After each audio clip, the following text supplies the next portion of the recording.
Olá, graça e paz, aqui quem fala é o Pastor Rui. Primeiro, curta esse vídeo, se inscreva no nosso canal, dê o seu joinha ali, ative o sininho, essa coisa toda que todo mundo fala e eu sempre esqueço de falar. Se você estiver escutando algum barulho de funk, não é porque eu endoidei e comecei a gostar disso, não. É porque o pessoal lá fora, os vizinhos, e a casa até é grande, o espaço é grande, mas o volume está bem alto também. Então, se você escutar algum barulho de funk, obviamente não é eu, ok? Hoje eu queria falar sobre um assunto interessante que tem me preocupado como pastor. Ah, Talvez eu tive a sorte de ter minha juventude teológica sem um fluxo tão grande de internet. E eu queria falar com vocês sobre os pais da igreja patrística, né? Os primeiros documentos escritos cristãos. E eu queria fazer uma reflexão com os irmãos. Será que é preciso para conhecer Bíblia? Para conhecer Bíblia, é preciso a gente conhecer a patrística? É preciso conhecer Taciano, Clemente de Roma, Clemente de Alexandria, Basílio, os pais capadócios, Santo Agostinho, João Crisóstomo, Didaquê, Pastor de Hermas, Epístola de Barnabé. Será que é preciso, né? Pápias, Eusébio, todos esses eu já li muita coisa, tá? Sobre e deles. Será que é preciso? Eu vou dizer que não. Tem acontecido algo que tem me preocupado. As pessoas começaram a apelar muito aos pais. E todo mundo apela aos pais, né? As pessoas começaram a apelar muito à patrística, para qualquer coisa. Especialmente para referendar doutrinas papistas, romanistas. Isso tem me preocupado. E a grande questão é, para eu entender de Bíblia, eu preciso ir aos pais? Eu não estou dizendo que os pais não são importantes. Para eu entender do pensamento teológico, a evolução do pensamento teológico, eu preciso ir aos pais? Sim, sem dúvida. Para eu entender de história da igreja, é necessário ir aos pais? Não há dúvida. Para eu entender o que os cristãos do segundo, terceiro, quarto, quinto século pensavam, é preciso ir aos pais? Não há dúvida, sem dúvida tem que ir. Para eu entender de Bíblia, é preciso ir aos pais? Não. Então, eu vou fazer algumas reflexões com vocês. Aqui eu tenho muitos livros dos pais, né? Ah, Irineu de Leão, tenho a coleção patrística, tem daqui, por aí vai. Tem muita coisa no meu computador também sobre os pais. Já li bastante eles, não sou nenhum especialista em pais, mas já li bastante coisa. Já li provavelmente mais que a maioria dos meus colegas. Aliás, eu desconheço na minha área de atuação, meu convívio, um pastor batista que goste tanto desse assunto quanto eu. E eu cito, né, bastante os pais. Porém, é preciso conhecer os pais para você entender de Bíblia? Não. Olha que interessante. Lá em 2 Coríntios, 2 Timóteo, capítulo 3, né? 2 Timóteo, capítulo 3, verso 14 ao em diante, diz o seguinte: Tu, porém, permanece naquilo que aprendeste e de que fosse inteirado, sabendo de quem o tens aprendido. E que desde a tua meninice sabes as sagradas escrituras que podem fazer-te sábio para a salvação pela fé que há em Cristo Jesus. Toda a escritura é divinamente inspirada e proveitosa para ensinar, para repreender, para corrigir, para instruir em justiça. E no verso 17, aqui, para que o homem de Deus seja perfeito e perfeitamente instruído para toda boa obra. Já tinha aqui os comentários rabínicos das escolas de Hillel, Shammai, já tinha aqui as Midrash, já tinha aqui tantas coisas que o judaísmo produziu. E Paulo fala para Timóteo se apegar aqui. As escrituras de Timóteo, você precisa conhecer os comentários dos grandes sábios judeus, você precisa conhecer os comentários dos grandes líderes judeus. Timóteo, Timóteo, as escrituras lhes são suficientes para te fazerem sábio. Eu não estou dizendo o nu da escritura, que você não possa usar nada, mas a questão é, eu concordo com Tertuliano, com Agostinho, com Clemente, aonde eles concordam com o Novo Testamento.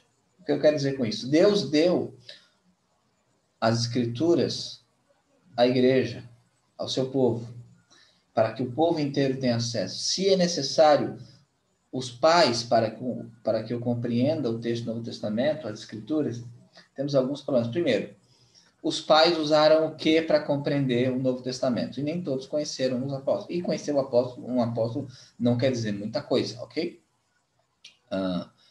Não quer dizer também que o cara é infalível. Não muita coisa assim, me expressei mal. Mas não quer dizer que ele é infalível, tudo que ele fala, o apóstolo concordaria. Senão os discípulos de Armínio falariam só o que Armínio falou, os discípulos de Calvino falariam só o que Calvino falou, e não é assim que funciona, né? Os pais, quando você leu a patrística do segundo, terceiro, quarto século, você observa que os pais apelam ao quê? Ao Novo Testamento, às Escrituras. Os pais apelam à Bíblia.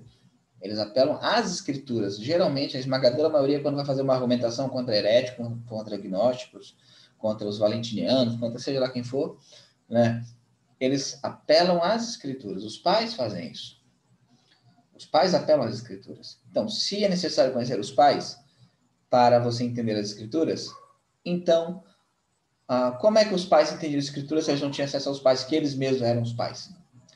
Segundo ponto, se Deus deu as Escrituras para a sua igreja, e hoje, graças a Deus, e também graças à Reforma Protestante, nós temos acesso a muitas Bíblias e possibilidades de Bíblias e por aí vai, para que o povo possa ler as Escrituras, o livre exame da Bíblia, né? Então, a gente tem um problemão, porque as pessoas não têm acesso aos pais. É muito caro você ter acesso a todos os pais, né? Toda a patrística, o volume da Paulus, lá, a série da Paulus é R$ 3.000, física, né? R$ 3.000, e não é nem todos os pais, ali são selecionados numa visão mais romanista, né? São bons pais, obviamente, mas tem pais de outras tradições religiosas, tem pais da igreja copta, tem pais da igreja grega, por aí vai, né? Então você teria que ter acesso a todos eles. É um texto que não é universalmente espalhado. Então você teria que ter muito dinheiro. Então você, quando fala que é preciso ter acesso aos pais, é preciso conhecer os pais para que você compreenda a Bíblia, você está dizendo o seguinte, que aquele que só tem uma Bíblia não pode compreender a Bíblia. Você está dizendo também que a Bíblia ela é ineficiente por si mesma. Ela é ineficiente por si mesma. Aqui as escrituras são suficientes para que o homem de Deus seja perfeito e perfeitamente instruído para toda boa obra. Para toda boa obra. Um outro ponto interessante. Por mais que eu respeite os pais, admire eles, respeite os concílios na história da igreja, respeite os credos, credo atanasiano, credo niceno, o credo apostólico, obviamente. Deus prometeu inspirar as escrituras, não os credos, baseado nelas, e nem os concílios que falaram sobre. Até porque esses concílios, a maioria era estatal, né? César o que é César, é Deus o que é de Deus. Então, o que nós temos aqui? Uma juventude que tem aparecido, bradando que conhece os pais da igreja, e aquela pergunta de qual igreja? A romana, a grega, a copta, né? Qual igreja? E apelando e toda a sua argumentação no que os pais escreveram, ou na sua interpretação dos pais, e não no que as escrituras dizem. Não no que as escrituras dizem.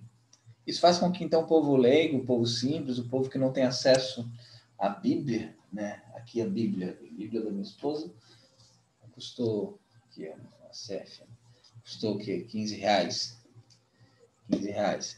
Qualquer pessoa pode chegar, comprar. Você pode doar uma Bíblia, R$ 15, uma ótima Bíblia da CF, R$ 15. Então, você está tirando o acesso da palavra de Deus, ao conhecimento do Senhor, às pessoas que não podem comprar, né? Pessoas que não podem ter acesso aos pais.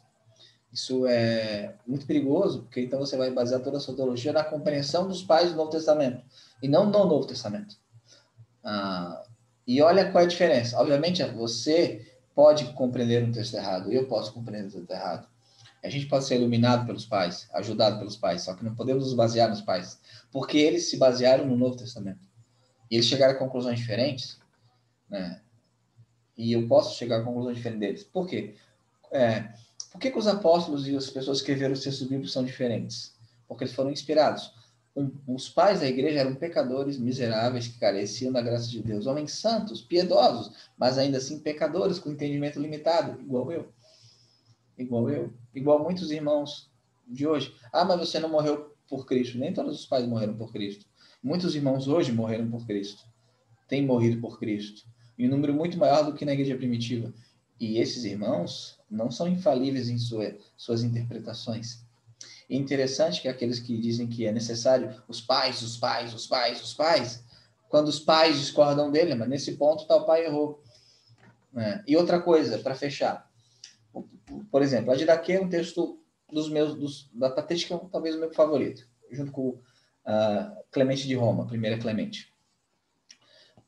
Só que são textos que são de aceitação limitada, isto é, as igrejas não tinha uma circulação entre as igrejas no geral. O único texto antigo cristão que tinha aceitação geral entre basicamente todas as igrejas, com raríssimas exceções, são os textos do Novo Testamento. Então você vai ter, por exemplo, o que Irineu de Leão escreveu, ali é muito o cristianismo da região dele. Né? A interpretação do cristianismo na região dele. Agostinho é muito importante para o Ocidente, mas não tão importante para o Oriente. Né? O Crisóstomo é muito importante para o Oriente, não tão importante para o Ocidente. A Didaquê é muito importante para a região dela, provavelmente a Síria. Muito importante, mas quem disse que ela tenha um alcance às igrejas orientais, às igrejas gregas, às igrejas da Galácia? Quem disse que ela tinha esse alcance? Qual os textos que vão ter uma aceitação geral universal primeiro e segundo século? Os textos do Novo Testamento. Tem o debate de alguns livros, só que os textos do Novo Testamento, eles têm aceitação em todo o cristianismo, em todas as igrejas. Então, historicamente, você tem que ir aos textos que foram originalmente aceitos por todo mundo, e não a textos que são limitados à influência de algum pai. Né? Isso, estou até excluindo inspiração. Agora, pensando na inspiração, Deus, ele inspirou o quê? O texto do Novo Testamento, o texto do Antigo Testamento, as Escrituras. Ele inspirou as Escrituras. O que isso quer dizer? Que, embora eu possa utilizar os credos, embora aqui a minha igreja tenha uma confissão, uma declaração doutrinária, né? Embora eu possa utilizar os credos, embora eu possa utilizar as confissões, embora eu possa utilizar os pais, essa é a argumentação de autoridade, mas você está discordando do pai. Sim, é importante esse argumento, desde que ele tenha embasamento bíblico. Desde que ele tenha embasamento bíblico. Eu valorizo muito os pais. Eu concordo muito com aquilo que é consenso hermenêutico. Se os pais, a maioria, chegou numa conclusão, é um peso muito grande. Agora, fica abaixo do Novo Testamento. E eu não preciso dos pais para chegar a nenhuma conclusão doutrinária se eu tenho o texto da Bíblia inteiro. Aliás, todas as conclusões doutrinárias que eu cheguei antes de conhecer os pais, e muitos pais, quando eu li, eles reforçaram conclusões minhas. Outros pais divergiam de conclusões minhas. Mas eu nunca mudei uma conclusão minha por um pai da igreja. Por quê? Porque eu preciso mudar uma conclusão minha baseada no texto bíblico. Então, você falar que você não pode chegar à conclusão, você não pode formar uma doutrina sem o conhecimento dos pais da igreja, é um gnosticismo acadêmico, um gnosticismo patrístico. Eu tenho conhecimento porque é legal, né? Eu conheço os pais, você só conhece a Bíblia, seu pobre coitado, ignorante. Gente, sola escritura é sola escritura mesmo? Eu estou falando aos protestantes, aos evangélicos, aos batistas. É sola escritura mesmo? Então vamos voltar à sola escritura, né? Toda a escritura inspirada e a Bíblia, ela é suficiente para que o homem de Deus seja perfeito, perfeitamente instruído para toda boa obra. Paulo não falou para Timóteo que ele precisaria conhecer a patrística judaica. Ele fala para Timóteo, conhece a Bíblia. Timóteo, fica na Bíblia. Eu falo para você, fica na Bíblia. Leia os pais, leia as teologias temáticas, leia as Bíblias de estudo, leia os comentários bíblicos, mas fica na Bíblia. Fica na Bíblia. Ninguém sabe tudo, obviamente, mas tenha sua mente cativa aquilo que Deus deu acesso universal para todo mundo, que é a Bíblia Sagrada. Ok? Esse recadinho para vocês, que Deus abençoe vocês. Vocês Possam ter uma semana abençoada. Perdoe o barulho do funk, se vazou, não sei. Né? Mas que vocês possam ser úteis na igreja. Ser úteis na igreja local. Você vai confortar o coração de uma pessoa da sua igreja local, aconselhar. Você vai levar a salvação a alguém através do quê? De Irina de Leão ou de João 3,16? Sejamos mais simples. Que Deus abençoe vocês.